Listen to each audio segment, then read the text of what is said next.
So back to the channel guys, hope you're doing absolutely fine. Here we are with another capsule and the capsule number 21 is launching here. MP Police Constable GK MP GK science current affair के हम यहाँ पे 50 question discuss करते हैं पूरे 10 minute में, जो आपके लिए काफ़ी फ्रूटफुल होने वाले हैं। MP पुलिस कांस्टेबल एग्ज़ाम के लिए जो एग्ज़ाम की डेट जो है वो 6 अप्रैल से एग्ज़ाम स्टार्ट होने वाले हैं। जो बच्चे ये र्यूमर्स फैला रहे हैं कि ये एग्ज़ाम कैंसिल होने वाला है, तो आपकी जानकारी के लिए बता दें कि अभी भी कैसी कोई ऑफिशियल जानकारी नहीं है कि आपके एग्ज़ाम की डेट को एक्सटेंड किया जा रहा है, पोस्टपोन किया जा रहा है। जैसे ही कोई ऑफिशियल अपडेट इसके बारे में निकल के आएगी व्यापम के ऑफिशियल साइट पर, हम उसके बारे में आपको अपडेट कर देंगे। और ये अपडेट आपको अगर चाहिए तो हमारे चैनल को सब्सक्राइब करिए और वो घंटी वाला जो आइकन है, बेल आइकन, उसको प्रेस कर लीजिए ताकि कोई भी नया वीडियो अपलोड हो उसकी नोटिफिकेशन आपको मिल सके। साथ ही ये कैप्सूल वीडियो आपको अच्छे लगते हैं तो बाकी ये कैप्सूल वीडियो आप हमारे चैनल पर जाकर प्ले लिस्ट में एमपी पुलिस कांस्टेबल 2021 के नाम से एक प्ले लिस्ट बनी है, वहाँ पे बाकी के 20 कैप्सूल वीडियो आप देख सकते हैं। साथ ही हमारे चैनल का ये जो वीडियो है कैप्सूल वीडियो, अगर ये आपको पसंद आता है तो इसको लाइक ज़रूर करिए, शेयर करिए, कमेंट करिए, अपनी प्रतिक्रिया दीजिए। और साथ ही ये पीडीएफ आपको चाहिए है तो आप हमें कमेंट करके बता सकते हैं कि ये पीडीएफ आपको चाहिए, तो हम आपको ये पीडीएफ भी उपलब्ध करा देंगे। तो चलिए वीडियो को शुरू करते हैं बिना किसी देरी के। हम यहाँ पे 10 मिनट पे 50 क्वेश्चन कवर करेंगे। एमपी जीके के 25 क्वेश्चन और साइंस के 25 क्वेश्चन यहाँ पे हमारे होते हैं, जो कि एग्जाम के दृष्टिकोण से काफ़ी महत्वपूर्ण है। तो पहला क्वेश्चन आपके लिए कि मध्य प्रदेश में ओम आकार की पहाड़ी कहाँ पर है, तो ये ओमकारेश्वर खंड वहाँ पर जो है ओम आकार की पहाड़ी है, इसी कारण से इसे ओमकारेश्वर कहा जाता है, जहाँ पर ओमकारेश्वर 12 ज्योतिर्लिंग में से एक मंदिर बना हुआ है। भारतीय पर्यटन एवं यात्रा संस्थान 1983 में कहाँ खोला गया, तो ये ग्वालियर में खोला गया। राष्ट्रीय कामधेनु ब्रीडिंग सेंटर कहाँ पर प्रस्तावित है, तो ये कीरतपुर इटारसी में प्रस्तावित है। नेशनल टेक्निकल रिसर्च ऑर्गेनाइजेशन कहाँ पर प्रस्तावित है, तो ये भोपाल में प्रस्तावित है। अटल बिहारी वाजपेयी संस्कृति एवं कला केंद्र कहाँ पर है, तो ये मुरैना में है। क्वेश्चन नंबर 6 की हम बात करते हैं। Central institute of agriculture engineering कहाँ पर है, तो ये भोपाल में है। ठीक है। टर्टल फिल्म के लिए महेश्वर के निर्देशक, जो कि राजस्थानी क्षेत्रीय भाषा वर्ग में राष्ट्रीय फिल्म का पुरस्कार किसे प्रदान किया गया है, तो ये डायरेक्टर हैं दिनेश एस यादव। इनको टर्टल फिल्म के लिए सर्वश्रेष्ठ फिल्म का अवार्ड जो है मिला हुआ है, तो याद रखना है इनका नाम दिनेश एस यादव को टर्टल फिल्म के लिए राजस्थानीय क्षेत्रीय भाषा वर्ग में जो है विशेष मतलब सर्वश्रेष्ठ फिल्म का पुरस्कार दिया गया दिनेश एस यादव को। इनोवेशन एंड गुड गवर्नेंस के लिए 28 फरवरी 2019 को एपीजे अब्दुल कलाम अवार्ड किसको दिया गया, तो वर्तमान मध्य प्रदेश के मुख्यमंत्री श्री शिवराज सिंह चौहान को ये अवार्ड दिया गया है। क्वेश्चन नंबर 9 की हम बात करते हैं। जल विहार का मेला कहाँ पर लगता है, तो ये छतरपुर जिले में लगता है। शहीद मेला कहाँ पर लगता है, तो ये सनावद में लगता है शहीद मेला, और जो कि गुना जिले में है। सारा मारू की गुफाएं कहाँ पर हैं, तो ये पान गुराड़िया जगह है सीहोर जिले में, वहाँ पर ये सारा मारू की गुफाएं हैं। यहाँ पे हमने इंक्लूड की हुई हैं उन गुफाओं के नाम जो कि परीक्षा के दृष्टिकोण से काफ़ी इम्पोर्टेंट हैं। तो हम बात करते हैं सारा मारू के बाद देवनाला की गुफाएं कहाँ पर है, तो ये डिंडोरी ज़िले में मौजूद हैं। काजल रानी की गुफाएं कहाँ पर हैं, तो ये मानधाता खंडवा में मौजूद हैं। गोविंदा भागवत पाद की गुफाएं कहाँ पर हैं, तो ये ओमकारेश्वर खंडवा में हैं। बिलौआ की गुफाएं कहाँ पर हैं, तो ये ग्वालियर में हैं। माडा की गुफाओं की हम बात करें तो ये सिंगरौली में है। आला उदल की गुफाओं की हम बात करें तो ये मैहर सतना में है। रॉक शेल्टर की गुफाएं कहाँ पर हैं, सागर में है। बैजू बावरा की समाधि कहाँ पर है, चंदेरी में है। तो ये सारी इंपॉर्टेंट गुफाएं जो हैं हमने यहाँ पे इंक्लूड करने का प्रयास किया है। साथ ही अगला जो हमारा कैप्सूल वीडियो आएगा उसमें भी हम कुछ गुफाओं के नाम ऐड कर देंगे, ताकि आपकी सारी गुफाओं से जो प्रश्न आने वाले हैं वो आप कर सकें और आपसे ये बन सके। खाली आप एक बार इस पीडीएफ को पढ़ लीजिएगा, इस वीडियो को एक बार देख लीजिएगा, आपके 10 मिनट में यहाँ पे 50 क्वेश्चन तैयार हो जाते हैं अच्छे से। गिरधारी बाई की समाधि कहाँ पर है, और जो गिरधारी बाई हैं वो अवंती बाई की सहायक थी। थोड़ा सा ये जल की रानी जुड़ गया है, उसको हटा दीजिएगा। तो अवंती बाई की जो सहायक थी गिरधारी बाई, उनकी समाधि कहाँ पर बनी हुई है, तो ये मंडला जिले में बनी हुई है। ठीक है। कपिलधारा जलप्रपात कहाँ पर स्थित है, तो ये शहडोल जिले में स्थित है। क्वेश्चन नंबर 22 की हम बात करते हैं। नर्मदा नदी का उद्गम स्थल अमरकंटक किस जिले में है, तो ये अनूपपुर जिले में है। कान्हा बाबा की समाधि कहाँ पर स्थित है, तो ये सोडलपुर जगह है हरदा जिले में, वहाँ पर कान्हा बाबा की समाधि जो है स्थित है। सिंगा जी का मेला कहाँ पर लगता है, तो पश्चिमी निमाड़ का पिपलिया गांव तो पश्चिमी निमाड़ हम कहते हैं खरगोन को, और पूर्वी निमाड़ कहते हैं खंडवा को। तो खरगोन जिला का ये पिपलिया गांव है पश्चिमी निमाड़, जहां पर सिंगा जी का मेला लगाया जाता है। रानी दुर्गावती की समाधि मध्य प्रदेश में कहाँ स्थित है? तो जबलपुर जिले का जो बरेला गांव है, बरेला में थाना भी है जबलपुर जिले का, तो बरेला गांव जो है वहाँ पर जो है रानी दुर्गावती की समाधि मौजूद है।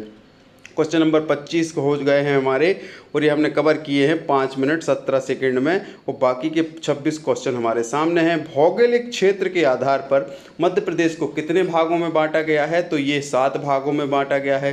अब यहाँ से हमारे साइंस के क्वेश्चन स्टार्ट होते हैं। तो पहला क्वेश्चन साइंस का है और 27वां क्वेश्चन ओवरऑल है।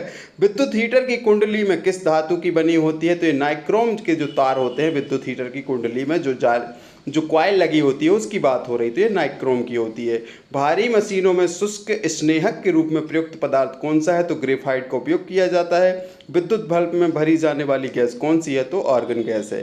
कठोर जल कपड़े धोने हेतु प्रयुक्त पदार्थ, कठोर जल में कपड़े धोने हेतु प्रयुक्त पदार्थ कौन सा है? तो अपमार्जक की मदद से हम कठोर जल में कपड़े धोते हैं। प्राकृतिक रबड़ प्राप्त किया जाता है, तो पेड़ों और लताओं के रस, मतलब जो उनकी बेलें होती हैं और लताएं होती हैं और उनके रस, या उसे हम लेटेक्स भी कहते हैं, उससे जो है प्राकृतिक रबड़ को प्राप्त किया जाता है। स्टोरेज बैटरी में प्रयुक्त धातु कौन सी है? तो सीसा जो धातु है स्टोरेज बैटरी में उपयोग की जाती है। सर्वाधिक विषैली गैस कौन सी है? तो कार्बन मोनोऑक्साइड वो गैस है जो सर्वाधिक विषैली होती है। रासायनिक दृष्टि से एंजाइम क्या होते हैं? प्रश्न ऐसे ही पूछेगा, 4 ऑप्शन होंगे, लेकिन अगर आप एक बार पढ़ रखे होंगे ना तो आप सही आंसर क्लिक करने में, हम जितने भी क्वेश्चन की बात करें तो ये कोई भी क्वेश्चन अगर आपको दोबारा एग्जाम में दिखेगा तो आप इसको सही टिक कर पाएंगे। जैसे हम क्वेश्चन नंबर 34 की ही बात कर लें कि रासायनिक दृष्टि से एंजाइम क्या होते हैं, तो 4 ऑप्शन दिए होगा, प्रोटीन, वसा, कार्बोहाइड्रेट और अम्ल, ऐसा कुछ दिया होगा। तो अपन को एंजाइम का सही आंसर टिक करना है प्रोटीन, तो इस हिसाब से आप इसको सही कर पाएंगे। तो इसका सही आंसर है प्रोटीन। रासायनिक दृष्टि से एंजाइम क्या होते हैं? तो ये प्रोटीन होते हैं। प्लास्टर ऑफ पेरिस का रासायनिक नाम क्या है? तो कैल्शियम सल्फेट को ही हम प्लास्टर ऑफ पेरिस कहते हैं, जो मूर्ति बनाने में और निर्माण कार्य में उपयोग होता है। अक्रिय गैसों में वायु में सर्वाधिक मात्रा में कौन सी गैस पाई जाती है? तो जितनी भी अक्रिय गैस है हमारी, उसमें से सबसे ज़्यादा वायुमंडल में कौन सी पाई जाती है? तो वो होती है आर्गन गैस, जो सबसे अधिक मात्रा में पाई जाती है। क्वेश्चन नंबर 37 की हम बात करें, कौन सा पदार्थ है जो एक ही तत्व से मिलकर बना होता है? तो हीरा एक पदार्थ है जो एक ही तत्व से पूरा बना होता है, इसलिए इतना कठोर होता है। टार्च में प्रयुक्त किए जाने वाले सेल कौन से होते हैं? तो वो शुष्क सेल होते हैं जो टार्च में प्रयोग किए जाते हैं। चलिए ठीक है, अब हम आगे देखते हैं पीडीएफ में। टार्च में ये क्वेश्चन हो गया। अब क्वेश्चन नंबर 39 की हम बात करते हैं। लकड़ी की वस्तुओं को कीड़ों से बचाने के लिए उन पर किस चीज़ का लेपन किया जाता है? ये बहुत ही इंपॉर्टेंट क्वेश्चन है परीक्षा के दृष्टिकोण से। 4 ऑप्शन दिए रहेंगे, आपको कुछ भी बूझेगा नहीं, तो आप अगर यहाँ से पढ़ के जा रहे हैं तो ये आंसर सही लगाएंगे। तो वो जिंक क्लोराइड है मेरे दोस्तों, जो लकड़ी को कीड़ों से बचाने के लिए उस पर उसका लेपन किया जाता है। तो ये आपको आज ये पता हो गया, इसको याद रखना है। एक और क्वेश्चन ऐसा है जो पूछा जा सकता है कि सामान्य ट्यूबलाइट में कौन सी गैस उपयोग होती है? तो आर्गन गैस के साथ पारा की वाष्प यूज़ होती है। तो ये क्वेश्चन आए तो आपकी भी ट्यूबलाइट जल जानी चाहिए और आपसे क्वेश्चन बन जाना चाहिए। तो सामान्य ट्यूबलाइट में क्या उपयोग होता है? आर्गन गैस के साथ पारा की वाष्प का हम उपयोग करते हैं। ठीक है, पारा को किस धातु के पात्र में रखा जाता है? तो लोहे के पात्र में रखा जाता है। कोई और चीज़ में रखेंगे तो उसके साथ ये क्रिया करके उसको नष्ट कर देगा। बच्चों के लिए गुब्बारों में कौन सी गैस प्रयोग की जाती है? तो हाइड्रोजन गैस जो है गुब्बारों में भरी जाती है। आपने मेलों में देखा होगा, एक मशीन के द्वारा जल्दी जल्दी वो गुब्बारे फुलाते जाते हैं। शराब में उपस्थित होता है, तो क्या उपस्थित होता है शराब में? एथिल एल्कोहल होता है, जो जहरीला नहीं होता है और ये शराब में उपस्थित होता है, लेकिन ये हमारी किडनी को डैमेज करता है। ठीक है, लीवर को भी डैमेज करता है। तंबाकू में पाया जाने वाला विषैला रसायन कौन सा है? तो निकोटीन जो है तंबाकू में पाया जाता है, जो शरीर के लिए हानिकारक होता है, इसलिए तंबाकू का सेवन नहीं करना चाहिए। शुद्ध सोना कितने कैरेट का होता है? तो सभी को पता है कि 24 कैरेट का जो गोल्ड होता है वो शुद्ध होता है। वेग में परिवर्तन की दर को क्या कहते हैं? बचपन से हम एक परिभाषा पढ़े आ रहे हैं कि वेग में परिवर्तन की दर को त्वरण कहते हैं, वेग में परिवर्तन की दर को त्वरण कहते हैं। तो ये परिभाषा आपको भी रट गई होगी, मुझे ऐसी आशा है कि वेग में परिवर्तन की दर को त्वरण कहते हैं। क्वेश्चन नंबर 46 हमारे यहाँ पे कंप्लीट हो गए हैं। बात करते हैं क्वेश्चन नंबर 47 की। संवेग का मात्रक क्या होता है? तो किलोग्राम प्रति मीटर सेकंड जो होता है वो संवेग का मात्रक होता है। तो kg/ms आपको याद रखना है, आप ये क्वेश्चन कर लेंगे। एंटीपायरेटिक दवाएं किस उपयोग में लाते हैं? देखिए, एंटीपायरेटिक दवाओं का जो उपयोग होता है शरीर के तापमान को कम करने के लिए होता है। तो शरीर में तापमान कब होता है? जब इंसान को बुखार होता है। तो बुखार को कम करने के लिए या शरीर के तापमान को कम करने के लिए जिन दवाइयों का उपयोग किया जाता है वो एंटीपायरेटिक दवाइयाँ कहलाती हैं। अब एक लोहे की ब्लेड लेते हैं, मतलब लोहे की ही होती है, स्टील की हो या लोहे की हो। लोहे की ब्लेड को अगर आप पानी पे डालेंगे तो वो तैरेगी। ये प्रयोग आप घर में करके देख सकते हैं, बस ब्लेड से हाथ मत कटवाइएगा।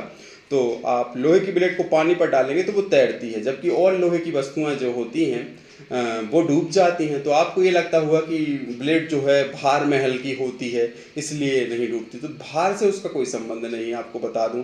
तो जो हमारे पानी का जो पृष्ठ तनाव होता है, पृष्ठ तनाव मतलब जिस पात्र में उसको भर दिया जाता है ना, तो उस पर वो एक लेयर क्रिएट कर लेता है और वो अपना एक ऊपर से एक ऐसी लेयर क्रिएट कर लेता है, पृष्ठ तनाव होता है जो उसका विरोध करता है, जो उस पर बल लगाता है। तो पानी के पृष्ठ तनाव के कारण जो है वो जो ब्लेड है जो है पृष्ठ तनाव ज़्यादा है ब्लेड के भार से, तो वो उसको रोक लेता है, ऊपर डूबने नहीं देता। सीधा उसको डालेंगे तो पानी में नहीं डूबेगी, एकदम पूरा रख जाएगी। तो अपन लास्ट क्वेश्चन यहाँ पे ले लेते हैं, लघु गणक सारणी किसके द्वारा बनाई गई? तो एक वैज्ञानिक थे जॉन नेपियर द्वारा, तो उससे लघु गुणक सारणी बनाई गई जिसके द्वारा हम मैथ के क्वेश्चन सॉल्व करते हैं और बहुत सारी चीज़ें करते थे। और ये थे हमारे 50 क्वेश्चन जिनको हमने कवर किया केवल 11 मिनट में। तो ये क्वेश्चन आपको कैसे लगे कमेंट करके ज़रूर हमें बताइएगा। साथ ही इस वीडियो पर प्रतिक्रिया देना ना भूलिएगा। वीडियो को लाइक करना तो बिल्कुल भी नहीं भूलना है, नहीं तो मैं कैप्सूल सीरीज़ को बंद भी कर सकता हूँ अगर मुझे रिस्पॉन्स अच्छा नहीं मिला तो ये कैप्सूल सीरीज़ आपको कैसी लग रही है कमेंट करके ज़रूर बताइएगा। इसको ज़्यादा से ज़्यादा शेयर करिएगा ताकि ज़्यादा से ज़्यादा लोगों का फ़ायदा हो सके, अच्छे लोगों के साथ शेयर करिएगा। और चलिए आज की वीडियो में हम इतना ही रखते हैं। जय हिंद, जय भारत।